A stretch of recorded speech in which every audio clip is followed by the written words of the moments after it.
basebo ne banyabo abalabi baffe abalungi mbalamusizaako nnyo mu linnya lya Mukama waffe Yesu Kristo.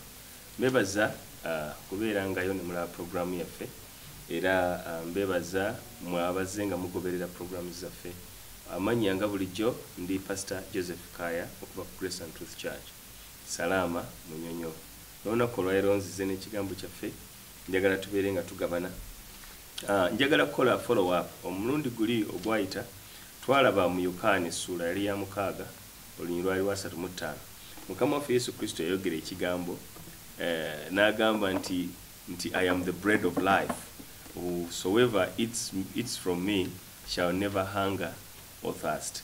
Era mulundi ogwo twalaba ebintu ebiwerako nga tulaba nti Mukama waffe Yesu yali ayogera n'abasajja bano Abayudaaya n'Abafalisaayo nga yakamala okukola ekyamagero. Njagala ojjukire mu ssula ey'omukaaga eya Yokaana. Mukama waffe yali amaze okuliisa abasajja 50,000 abakazi n'abaana nga tobagasseeko.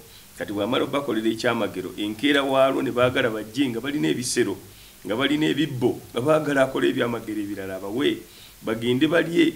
Kati omulundi guno bwe bakomawo enkeera n'atabakolera kyamagero kya mmere n'abaga nti yenze mugaati gw'obulamu, am the bread of life.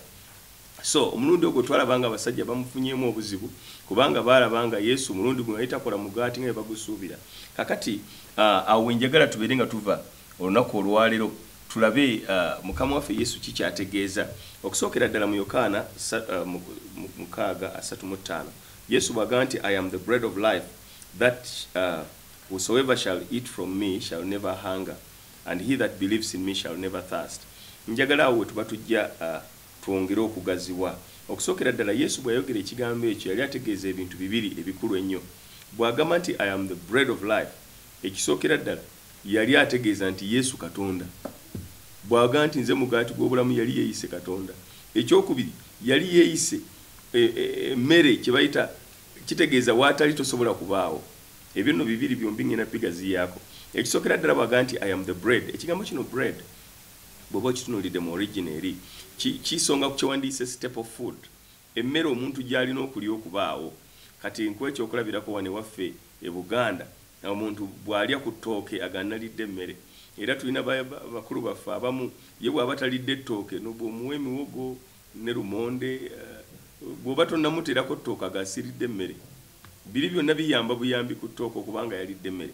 Kati gye bayita staple food wano yeki ly'ettooke. Kati bw'abaga nti am the bread of life yali ategeeza yenze staple food gye mulina okulya okusobola okubeera abalamu. Kati n'ekyo kitegeeza nti Jesus is a necessity for survival.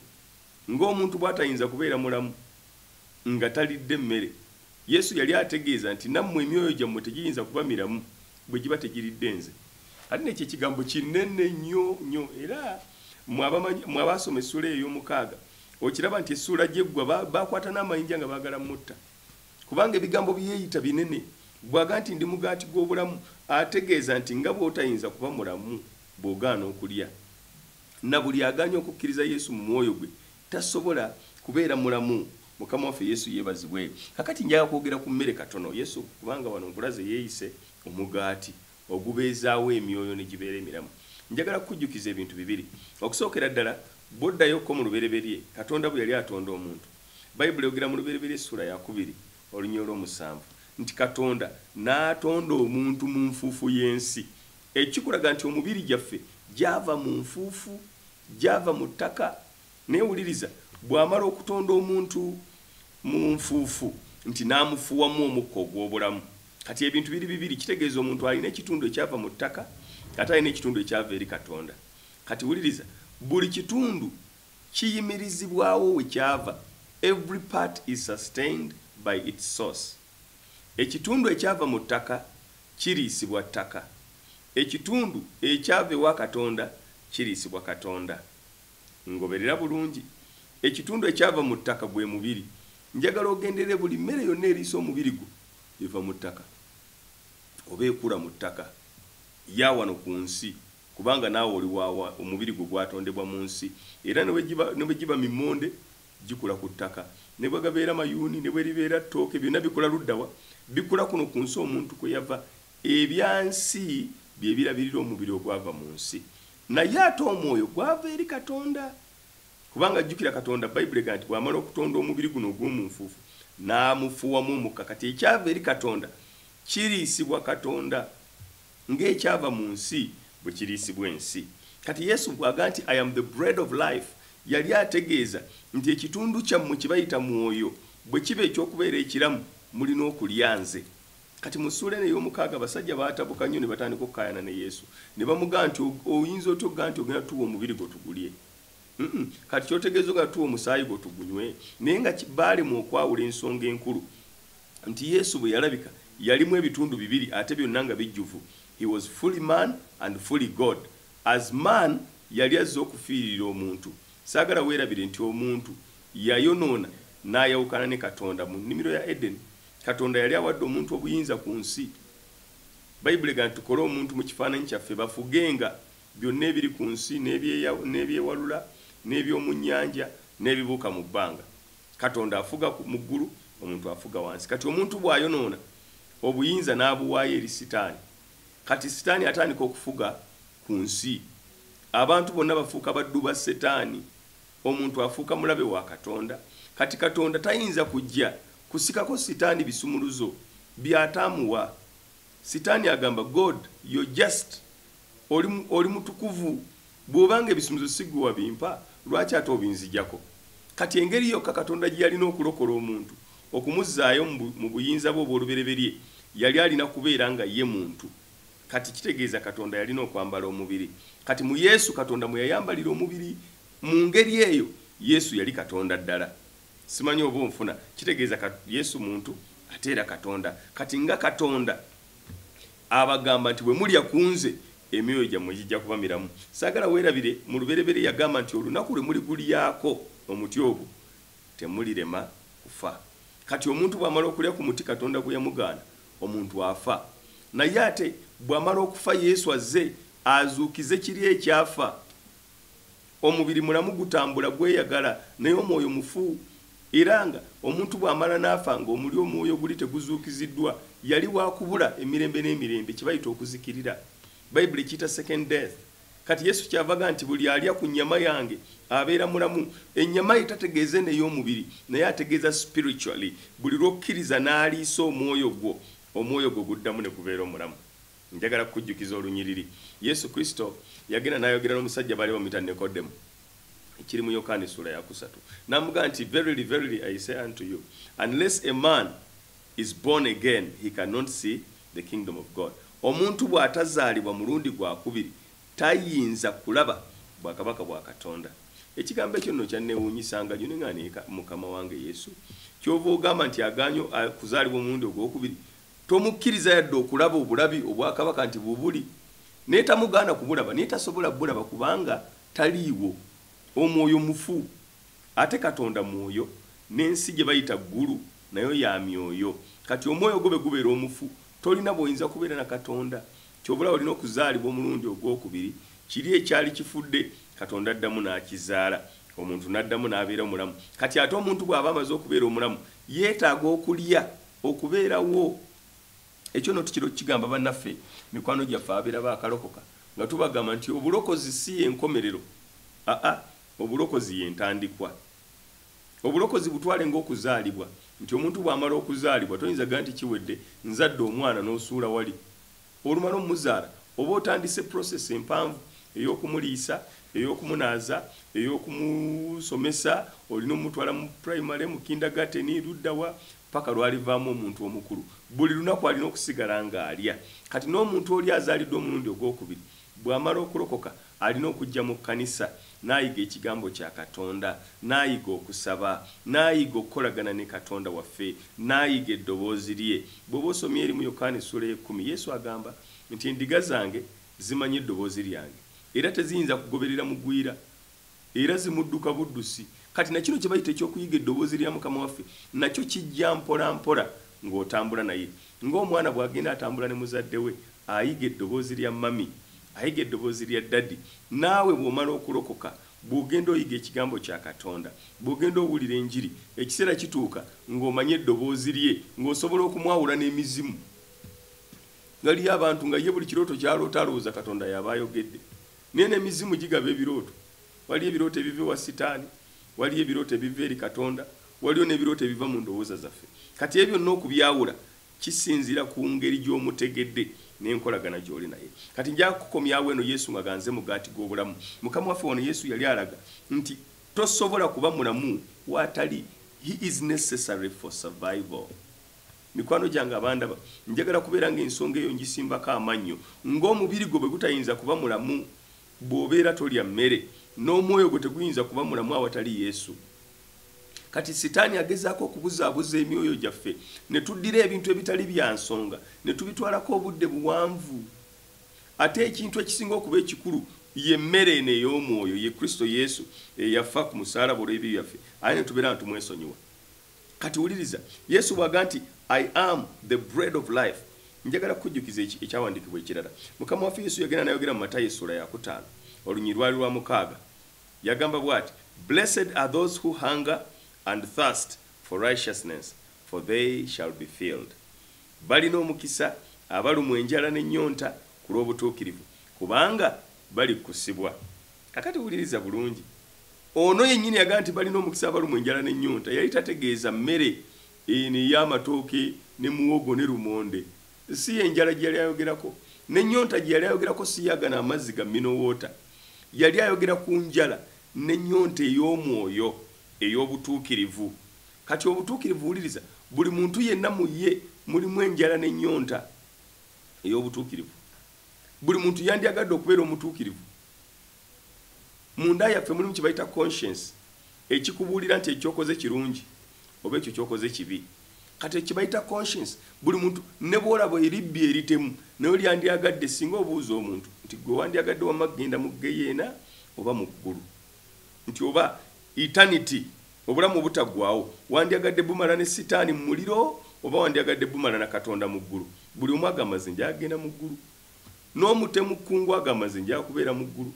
Naye wuliriza, enjawulo eri nti omuntu yadde ayagala obutuukirivu bwe yagwa mu lusuku, bwe yayonoona, amaanyi agakola obutuukirivu takyagalina.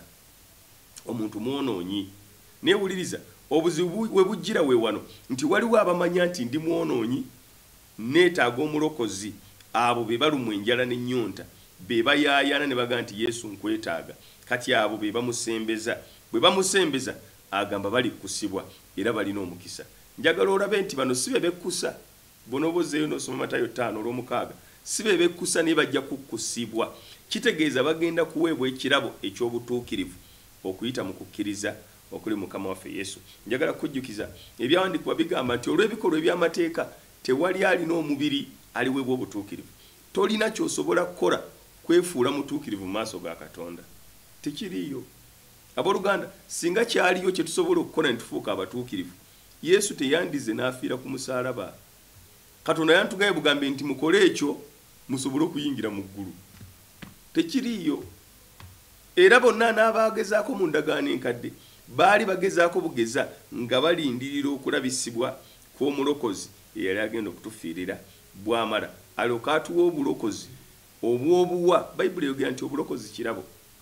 Bw'onooba osomyeko mu Baluumi essula ya 6 olunyi lwa 23, Bayibuli egamba nti empeera y'ekibi kwe kufa, naye ekirabo kya Katonda bwe bulamu obutaggwaawo mu Kristo Yesu Mukama waffe. Kitegeeza nti buli ayonoona ateekwa okufa. Ate ffenna twayonoona naye bw'amala n'agamba nti ekirabo kya Katonda. Ekirabo tebakikolerera. Ekirabo tuweebwa kiweebwa okuyita mu Mukama waffe Yesu Kristo.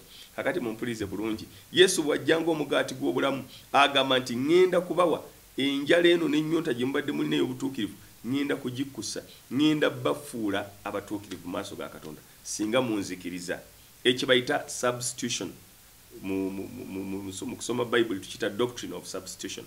Kitegeeza nti Yesu Kristo atwala ekifo kyaffe. Bayibuli eyogera mu Bikola by'Abatume essula ya si Bikola by'Abatume, sorry, mu Bakolinsi ekyokubiri essula ya 5 olunyi lwa 21 nti atamanya kibi yafuuka ekibi ku lwaffe, ffe tufuuka obutuukirivu bwa Katonda mu Kristo Yesu. Kitegeeza nti Yesu yafuuka ffe kye twali, Katonda n'atufuula ffe Yesu kye yali oba kyali. Nti Yesu yafuuka kibi, teyafuuka bufuusi mwonoonyi, yafuuka kibi kyennyini. Ffe ne tufuuka obutuukirivu bwennyini munda mu Mukama waffe Yesu Kristo. Kitegeeza nti bwe tukkiriza Yesu, enjala n'ennyonta ey'obutuukirivu eba ekkusibwa. Kye kiri kyategeeza nti balina omukisa abalumwa enjala n'ennyonta, kulw'obutuukirivu. Ekyokubiri nkulaga nti Yesu bw'aga nti am the bread of life yali ategeeza nti his God. Ekyo nakyo kankigaziyeemu katono. Njagala kujjukiza nti waliwo ze bayita the I am, the 7 I ams. Yesu yayogera nti I am emirundi 7. Ate ng'ekigambo ekyo I am linnya lya Katonda. Bw'oddayo mu ndagaano enkadde olunaku lumu Musa yamubuuza n'amugamba nti Katonda ontuma okujja abaana ba Isirayiri mu nsi ensuubize. Naye balimbuuza nti ani yakutumye? N'abagamba nti I am has sent me. Mu Luganda bakiyita ndi, nti ojja bagamba ndi yantumye. Kati erinnya eryo I am linnya lya Katonda era eri mu Bayudaaya bo bakitegeeranga. Yesu buli yagambanga nti I am, kyovula bakwatanga n'amayinja nga baagala omukuba. Wuliriza, babanga balaga nti Yesu ono yeeyita Katonda. Kati bwaga nti I am the bread of life. Mujjukira n'ebirala bingi yayogera mu John 14:6 n'agamba I am the way, the truth and the life. N'ebirala bingi kati yakyogera emirundi 7, the 7 I ams. Kati abasomi ba Bayibuli bakulaga nti the number 7 is the number of perfection and also the divine number. Kitegeeza Yesu yali agezaako okubikkula obwa Katonda bwe eri bano abamuwuliriza. Ng'alinga ategeeza nti Katonda oli yafuwamu omuntu omukka ku lunaku olubereberye bwe yali amutonda. Mu lubereberye essula ey'okubiri olunya olw'omusanvu yenze Katonda oyo I am. Kati jakulaga nti Kristo Yesu bwe yalinga abikkula obwa Katonda bwe his divinity yalinga abubikkula abo bokka abaweereddwa ekisa basobole okuzibuka amaaso bategere nti amazima gennyini ono Katonda yennyini yayambadde omubiri n'amukkiriza abeera n'obulamu obutaggwaawo. Kati wuliriza, erinnya eryo I am ndi lye erinnya lya Kitaffe n'Omwana n'Omwoyo Omutukuvu. Yali agezaako babikkulira nti yenze Katonda gwe mbadde mulindirira. Mpuliriza abaana ba Katonda, ekintu kino ekya Mukama waffe Yesu Kristo okubeera nga gwe mugaati gwe tuliyako kitegeeza nti tulina okubeera nga ffeffe nnyini munda yaffe mulimu okuyaayaana Katonda ono okubeera nga atwala ekifo kye mu myoyo gyaffe. Njagala kujjukiza Katonda bwe yali atonda omuntu yamutonda asobole okubeera n'enkolagana naye. Yamutonda kuba amwagala. He created man for relationship. Era bw'onooba osomye mu Bayibuli mu lubereberye Bayibuli ega nti Katonda yajjanga olw'eggulo in the cool of the day n'anyumya n'omuntu ne banyumya ng'omuntu bw'anyumya ne mukwano gwe. Era bwe tusooka okulaba Katonda ng'ayawukana n'omuntu ng'ekibi kimaze okuyingira. Bayibuli ega nti Adamu n'atandika okwekweka nti Katonda ku olwo lwe yajja mu lusuku n'atandika okuyita Adamu, Adamu oliwa? Nti Adamu nga yeekwese. N'amubuuza Adamu, watandika ddi okunneekweka? Ekibi kitugoba mu maaso ga Katonda. Ate solution y'ekibi eri emu kwe kukkiriza Mukama waffe Yesu Kristo. Buli amukkiriza ekibi kye kimugibwako. Bayibuli egamba etya? Balumi essula ya 8 olunya olusooka. Bayibuli egamba tebaliiko musango abo abali mu Kristo Yesu Mukama waffe. Kitegeeza nti omusango gwo Katonda aba agukuggyeko. Ebibi byo biba binaaziddwa. Obeera ofuuse omutukuvu mu maaso ga Katonda nga Mukama waffe Yesu bw'ali. Ekyo nnabooluganda Katonda kyayagala nange kye mbaagaliza. Mmwe abandaba abakkiriza Yesu munyweze ekyo kye mwakwata. Ate gwe atannamukkiriza olina okubeera ng'okkiriza Yesu ono mwe muli obulokozi. Ate mumpuliriza abaana ba taata bino tebiriimu nti nze ate bajjajja bange bakkirizanga kino lwaki sikikkiriza, bajjajja bange bakkiriza kiri. Nakulaga omulundi guli ne nkugamba nti ebyo ebintu sitaani abikozesa to divert. Eddiini ya jjajjaawo oba eddiini ya kitaawo si kyekikulu kitaawo kye yakkiriza. Gwe okkiriza ki? Gwe ng'omuntu, kuba omuntu buli lwakula yeesalirawo guno omulembe gwe tulimu at least ko nejjedda. Naye buli muntu gw'osalawo n'ogaa nti nze nja kufumbirwa ono, nze nja kuwasa ono, nze nja kukkiriza kiri. Kubanga at the end of the day gw'osalawo omwoyo gwe gye gumalira. Waliwo olunyirira olugamba nti amukkiriza tegumusinga, atamukkiriza gumaze okumusinga. Teri ayinza kukkiririza Katonda wo. Nga bw'olaba nti ne bw'oba ofudde teri ayinza kukufiirira. Buli omu afa yekka. Muzadde we aba yekka, naawe obeera wekka. Kitegeeza nti gwe ng'omuntu omu olina okukola decision. Nga bw'okola decision n'ofumbira omusajja oyo, oba n'okola decision n'owasa omukazi oyo, oba n'okola decision n'okola business emu, tosingawo nnyo okwetaaga okukola decision ey'obulamu obutaggwaawo. Lwaki oyagala bajjajjaawo bakusalirewo gy'olimala obulamu obutaggwaawo? Watya nga gye baasalawo waali wakyamu. Waliwo olunyiri luli awo mu Luka essula ya 16. Bayibuli egamba nti omusajja yali eyo mu Geyeena n'agamba nti jjajja Ibulayimu nkwegayiridde ddayo oŋŋambire baganda bange 5 nti tebajja eno gye ndi. Kati goyinza okuba nga ate oli yazikirira ogamba nti sigenda kuta kye yakwata, naye yali eri agamba nti tojja gye ndi, kkiriza Yesu owone. Era Bayibuli ekulaga mu lugero olwo Yesu yalugera. Yesu yali afundikira olugero n'agamba nti n'abagamba mulina Musa ne bannabbi mubawulirize abo. Kati Musa ne bannabbi be baani? Ye Bayibuli, kye kigambo kya Katonda. Ekigambo kya Katonda kikugambye akkiriza Yesu yabeera n'obulamu obutaggwaawo, oba mu ndagaano nkadde oba mu ndagaano empya. Bakulaga nti omusajja ono yayinza okutuusa mu ggulu eri Katonda waffe. Yokaana 14:6 agambye nze ekkubo n'amazima n'obulamu, teri atuuka eri Kitange wabula ng'ayita mu nze. Bw'agamba nti nze ekkubo kitegeeza liri limu, tagambye nze omu ku makubo. Nze ekkubo kitegeeza liri litya? Kitegeeza nti wandibadde weetaaga naawe to reconsider, oddemu olowooze ku Mukama waffe Yesu ono ddala yaani. Bino si bya wattuyo, si bya kuwakana buwakanyi, naye bya kutegeera. Waliwo olunyi lusangibwa mu Koseya essula ya 4 olunyi lwa 6 lugamba nti abantu bange bazikirira olw'okubula okumanya. Okuzikirira omuntu kye bayita ignorance kireetera ddala omuntu okubula.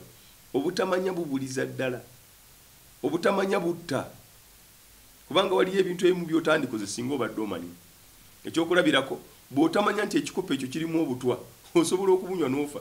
Obutwa tebuyinza kugaana kutta ne bugaa nti bambi abadde tamanyi. Kakati engeri gy'abadde tamanyi nti mu kikopo mulimu obutwa, yadde abunywedde tajja kufa. Bw'onywa ekikopo ekirimu obutwa, yadde babadde tebabuteze ggwe, ofa. Kati obutamanya tebukuggisaako musango. Mu ngeri y'emu gwe obutamanya nti Yesu ly'ekkubo n'amazima n'obulamu tekikutwaliza mu ggulu. Ekikutwaza mu ggulu kwe kusooka okunoonyereza otegere ddala Yesu ono yaani, era kye yeeyita ddala kyali. Kati wano akugambye he is the necessary food for our souls, ye mmere ey'emyoyo gyaffe. Ate gwe yalokoka edda naawe nina ekigambo kyo.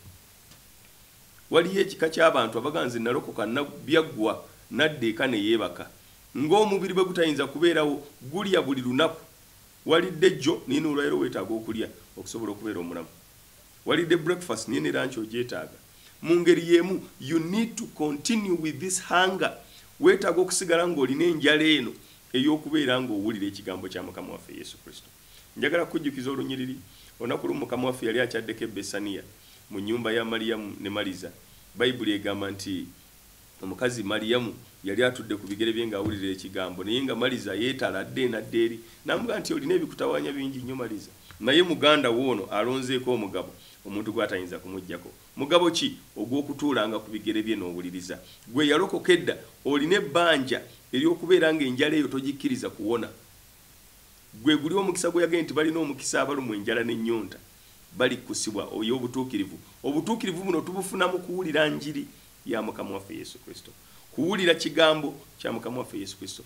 Emmeeme eyo ereme kukkuta oba kibandiyise okumatizibwa okulowooza nti Bayibuli yonna ogimanyi, banaabuulira luddawa. Omwoyo wa Mukama alina kye bayita revelation. Toyinza kutuuka gwe gye bisemba n'ogaa nti byonna obimanyi. Mukama waffe yeebazibwe. Olwaleero nze nina ebintu bingi byenzula mu Bayibuli omwo nga sibirabanga nako sibiwuliranga nako. Waliwo n'ennyiriri ezimu nga nazibuulirako dda Katonda alubikkula omulundi omulala n'obeera ng'atalusomanga k'ataluwuliranko. Kikyengeza okukulaga Katonda waffe munene, ate ye okuyita mu kigambo kye mwe yeebikkulira. Bayibuli eringa bw'olaba endabirwamu. Buli lw'oyimirira mu ndabirwamu ne weeraba ng'olina obujonjo mu maaso, toyasa ndabirwamu, genda onaaba amaaso. Kati Bayibuli yeekulaga nti ensobi eri wali. Kati gwe tereeza ekyo kyolaba ekisobye mu kifo ky'okugaa nti nze nakoowa okuwulira ekigambo, nze nakoowa abasumba bye boogera, nze nakoowa enjiri zaabwe. Bw'abanga kyabuulira ye Bayibuli kitegeeza akulaga endabirwamu esobole okubeera nga weeraba otegeera ekituufu ky'oli. Bw'omala okutegeera ekyo ky'oli n'omanya nti kati neetaaga kutereeza kali, neetaaga kutereeza kaviiri kano, neetaaga kutereeza maaso gano, kirabika neetaaga ngende ensenye ng'endabirwamu. Endabirwamu yo talina mutawaana. Bw'oba oli simaati ekulaga abali simaati, bw'oba oli shabe era ekulaga oli shabe. Yo ky'oli kyekola ki? Kati n'ekigambo kya Katonda bwe kityo bwe kiri nti tolina kukikkuta, naye buli kiseera saba Katonda obeerenga muno okuyaayana. Mwabadde temukyakuŋŋaana genda mu kkanisa okuŋŋaane. Omulundi guli nali mbalaga mu kigambo nti waliyo abantu abamu ababeera nga ne mu kkanisa takyayagala kugenda aganze nalokoka nze mbeera kuno ku TV kwendabira nze mbeera kuno. Waliwo kye bayita fellowship, oba weetaaga okusigala ng'okuŋŋaana ne banno, weetaaga abooluganda. Bayibuli ega temulekangayo kuŋŋaana. Ensonga eyo nkulu nnyo nzize njidde ngana kubanga tulina omulembe guno gwe tuyingiddemu ogw'abantu abaga nti church is not necessary. Waliwo omuntu omuyanga nti kati gana amakanisa ag'ebbeeyi muzimba gaaki okwonoona ssente z'abantu. Abantu basigale mu maka gaabwe ne Katonda waabwe basabireyo mpola mpola. Wuliriza, Katonda ono yateekawo kye bayita church institution. Yali amanyi kyetaagisa, kyava agamba nti buli lwe tukuŋŋaana nti babiri oba basatu bwe mukuŋŋaana mu linnya lyange. Yali amanyi nti we must gather in congregation and share the word together. Omwoyo wa Mukama asobole okutubikkulira, abalina obujulizi basobole okuwa obujulizi, ate obujulizi bw'abalala busobole okuwa abalala amaanyi. Oyinza okuba ng'olina ky'oyitamu oba kye waakawangula, ng'ate bw'onoomala okutubuulira gwe bwawangudde, omulala abadde omunafu ate naye ajja kuddamu ayimirira akole ki? Addemu awangule. Kati nno awo ge maanyi g'okubeera nga tusigala nga tukuŋŋaana mu kkanisa. So Mukama waffe ng'omugaati gw'obulamu tumwetaaga ffe abaalokoka edda n'abatannalokoka bamwetaaga omusembeza. Njala kubeera nga mmaliriza n'ensonga eno eya Mukama waffe, the bread of life, nti ensonga y'emmere enkulu nnyo. Nakulaga omulundi guli nti omuntu okugwa kyava ku mmere, kyava ku muti. Bamuga nti yagamba nti temulyanga ku muti gwonna, naga nti emiti gyonna tulya, naye omuti oguli wakati mu lusuku. Kati n'emmere gy'olyako nkulu. Kitegeeza olina okwegendereza who preaches to you. What are you listening to? Olunaku lumu Yesu yayogera mu Mako n'agamba nti be careful how you hear. Mwegendeze bye muwulira, kubanga emmere gy'olya yeesalawo ky'ogenda okufuuka. Ekigambo ky'owulira kye kikufuula. The word you hear will make you or break you. Kitegeeza olina okubeera ng'owulira the right word, which is the word of God, from the right people, the true preachers of the true gospel of Christ Jesus. Olunyi lusangibwa mu Bagalatiya essula esooka olw'omunaana n'olw'omwenda lugamba, if any man preaches any other gospel other than what we preach to you, let him be accursed. Omuntu yenna bw'abuulira enjiri endala etali eri abatume gye baabuli olubereberye akolimirwenga.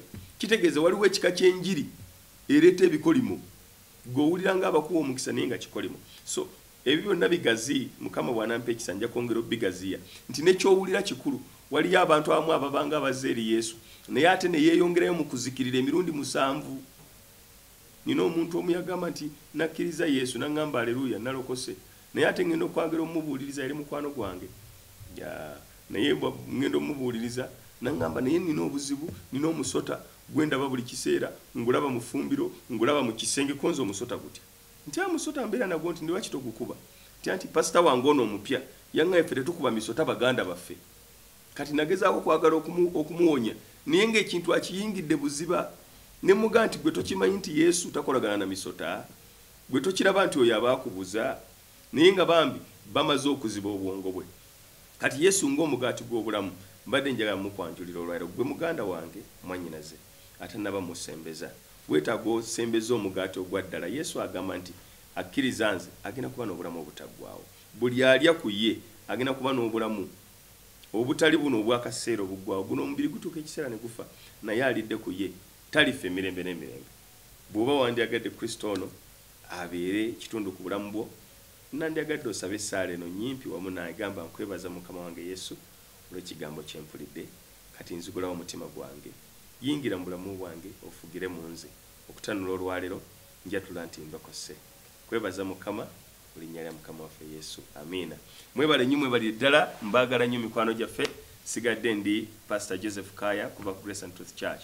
Osobola okugenda ku YouTube n'olaba programu zaffe, teekamu Dr. Joseph Kaya ku YouTube ojja kubola programu zaffe, oba ku Facebook osobola okugenda ku Grace and Truth Church oba n'oteekamu Dr. Joseph Kaya ojja kuba osobola okulaba programu neziwasubwa. Mbaagala nnyo, Mukama waffe abampeera omukisa. Bye bye.